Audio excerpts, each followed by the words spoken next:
Olá, pessoal. Começando mais um Na Tela com a Levante. Eu sou o Felipe, estou aqui com o Eduardo.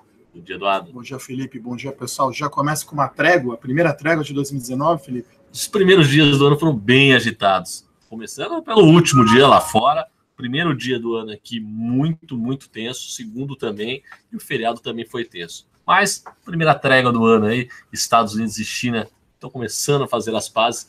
Isso é muito positivo. Não só para os mercados, como para a economia e para toda a estrutura.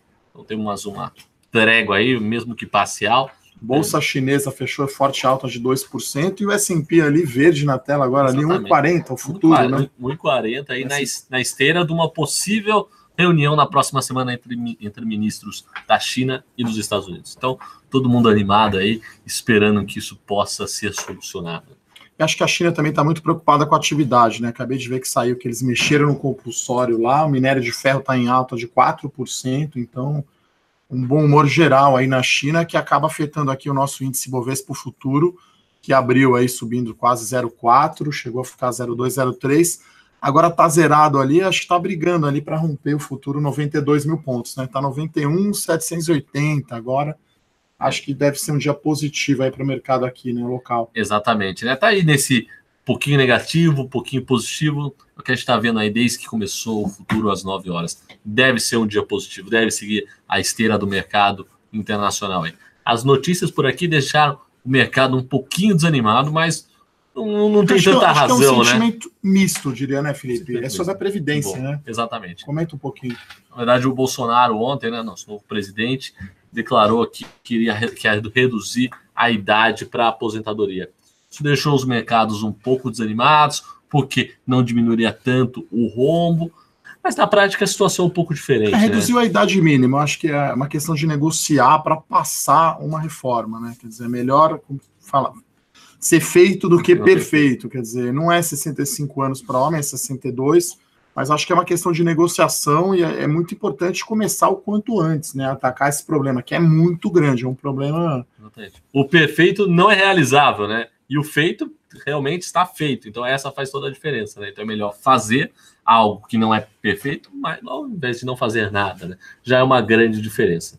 Então, eu acho que nessa linha vai ter muitas idas e vindas. Então, positivo, a aliança com o Maia, né, do PSL, outros partidos aderiram, vai ter idas e vindas. Até o PSD da oposição aderiu à candidatura de Maia. Vão ter muitas idas e vindas, acho que em relação à reforma da Previdência. Ninguém sabe exatamente como será, mas acho que é um assunto que precisa ser atacado, é um problema grande, né? Então, acho que o mercado talvez está meio misto em relação a isso. A gente vê agora o índice virando para o negativo um pouco.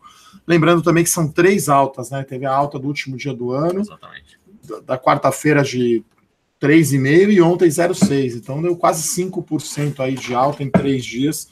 Então o índice precisa também tomar um fôlego para continuar em alta. Né? Um bom início para 2019, né? Começou com o pé direito. Na contramão do mundo, né? Porque o mundo desabou esses dias e Brasilzão decolando. Isso é muito bom a gente ver. Acho que os discursos do novo governo, né, ministros e até os presidentes das estatais são muito positivos, né? Já puxando o gancho para o noticiário corporativo, ontem tomou posse o Roberto Castelo Branco, que é o novo presidente da Petrobras. Então, um discurso bem alinhado, ele focou muito na saúde financeira da Petrobras. Então, vai ser os recursos com a venda de ativos serão utilizados para reduzir o endividamento.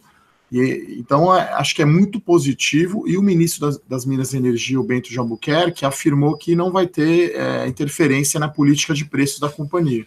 Então, é uma empresa que tem controle estatal, mas será gerida de maneira, né, como se fosse uma empresa privada, como se fosse a Vale há um tempo atrás. Então, eu achei bem positivo o discurso do Roberto Castelo Branco. O foco da companhia é a exploração e produção de petróleo e gás natural. Todos os outros negócios, transporte de gás, BR distribuidora, serão talvez secundários, e até admitiu-se a quebra do monopólio do refino de combustíveis. A privatização da Petrobras está descartada, mas essa quebra do monopólio de refino e talvez a venda de algumas participações podem acontecer. Acho que é bem positivo. E a quebra do refino não é bom só para a Petro, né? É bom para o consumidor. Mais concorrência, né? É melhor, né? Mais concorrência é melhor, mais eficiência, mais bandeiras, menor preço, não ser dependente de de plantas, que a gente teve a Replan no final do ano passado, que teve um acidente que acabou afetando a distribuição de combustível. 50% parado. Exatamente, né? Então são pontos que acabam impactando não só o orçamento do governo, mas também com a vida da população. Então, porque o petróleo caiu pra caramba e a gente não viu a gasolina baixar o preço na bomba, né, Felipe? Exatamente, então... a gente não vê.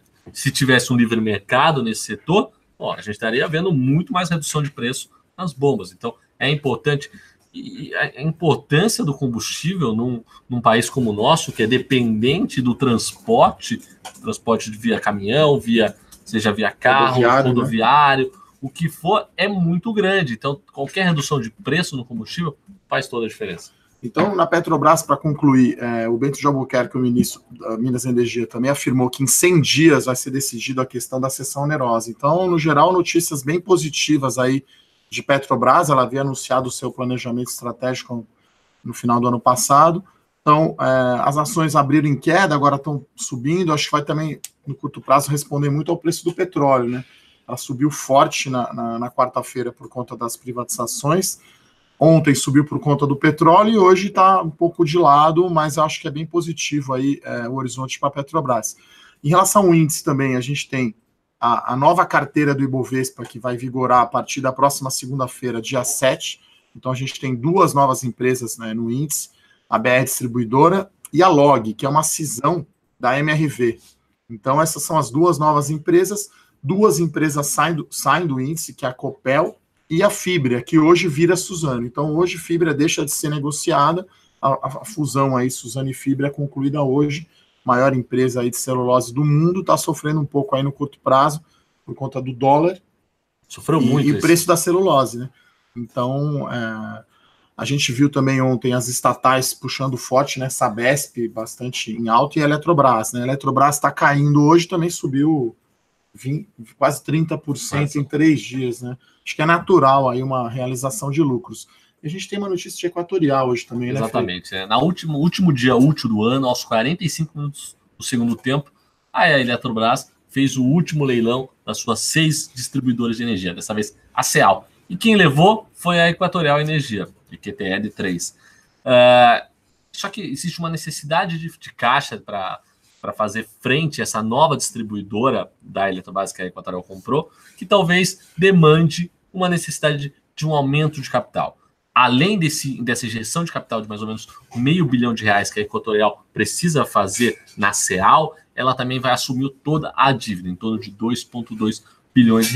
Então, muito se comenta, teve uma reunião ontem com o presidente da companhia, ele demonstrou que pode, de fato, realizar um aumento de capital para tentar equacionar essa estrutura mais, eu acho, uma questão de nível de endividamento do que caixa, efetivamente, né? Porque ela vai colocar R$500 milhões, que para ela é pouco, né? Um aumento tem de capital, bastante caixa. Tem bastante caixa, só que ela tem um limite de dívida líquida, EBITDA, de 4 vezes. Então, o número publicado pela Equatorial em setembro era 1,8, como tem uma dívida grande, né, a CEAL, esse número vai, após a aquisição da CEAL, a dívida líquida EBITDA da Equatorial consolidada vai chegar perto desse número limite, que é 4 vezes. Então, a companhia estuda fazer um aumento de capital, uma oferta de ações.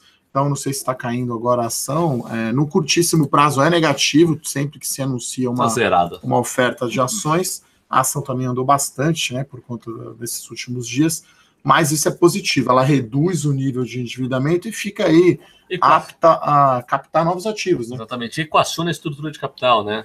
Apesar de ter uma diluição aí em função do aumento de capital, equaciona, reduz dívida, reduz tudo, e é muito importante para a geração de valor na companhia. Como o Eduardo falou, um nível de endividamento menor abre espaço para mais compras, adquirir mais ativos. Está no DNA da companhia, da Equatorial, aumentar via compras, via M&A, todas essas e agora ela vai digerir, né? Ela acabou levando das 6 distribuidoras, né, que foram colocadas à venda da Eletrobras, as 2 consideradas melhores, né? Que é a do Piauí e de Alagoas, que são as melhores, né? Não é aquelas tão problemáticas como foi Roraima, Amazonas. Então ela levou as maiores e mais próximas ali, né? Lembrando que ela tem Piauí e Maranhão também. Então ficou ali tudo próximo e ela tem muita experiência, muita sinergia. Deve sim apresentar bons resultados, agora é digerir essa aquisição. E vamos dar uma olhadinha na Vale, que como o minério de ferro estava subindo 4%, imagino que hoje um impacto positivo aí para a Vale, né? subindo 2%. Então, minério de ferro subindo 4%. Ontem a Vale caiu forte, né? Caiu quase 5%. Hoje a Vale em alta por conta aí da alta do minério de ferro.